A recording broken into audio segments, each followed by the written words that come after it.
There are places in this world that hold forgotten stories, waiting for the right person to find them. And on this day, Aya was that person. Inside a quiet, dimly lit antique shop, shelves were stacked with old trinkets, clocks that no longer ticked, and books whose pages whispered secrets of the past. But one thing stood out, a large, ornate mirror with a golden frame, covered in a thin layer of dust. Aya wipes the dust off the mirror, her eyes narrowing as she gazes into it, and she says, there was something different about this mirror. It didn't just reflect the present, it showed something else. As Aya leaned in closer, the reflection in the mirror shifted, and suddenly, she wasn't looking at herself anymore. Instead, she saw a sunny afternoon in the park. A little girl laughed as her father lifted her into the air, while her mother smiled beside them. The child's eyes sparkled with joy, eyes that looked just like Aya's own. And Aya says it was her from long ago. Memories long buried came rushing back. Moments of happiness, but also moments of pain. The reflection changed, showing a living room filled with tense voices. Aya's parents stood on opposite sides of the room, their faces filled with anger. And there, in the middle, was her younger self, small, helpless, caught between them. Aya looked away, her hands trembling.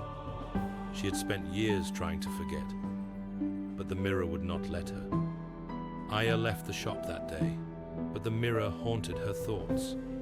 Night after night, she found herself staring at the ceiling, replaying the past, until finally, she returned. The shopkeeper, a kind-eyed man with silver hair, studied her carefully. "You saw something, didn't you?" he asked. Aya hesitated, then nodded and said, "It showed me things I didn't want to see." The shopkeeper smiled gently. "This is no ordinary mirror, child. It does not reflect who you are, only who you were." Aya frowned. "But why? Why would I want to see the past?" "Because the past is a teacher," he said, "and sometimes we cannot move forward until we have learned from it." Aya sat in the shop for hours, flipping through an old book the shopkeeper had given her. It spoke of ancient artifacts, objects that carried the weight of time, waiting for those who needed their wisdom. She glances back at the mirror. Perhaps the mirror wasn't meant to haunt her. Perhaps it was trying to show her something she had forgotten, something she needed to face.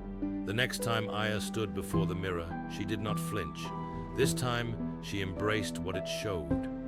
The mirror shifts again, scenes of her childhood, her mistakes, her regrets.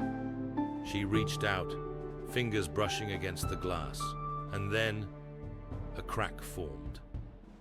Then another. The reflection shattered, and for the first time, Aya saw her own face staring back at her.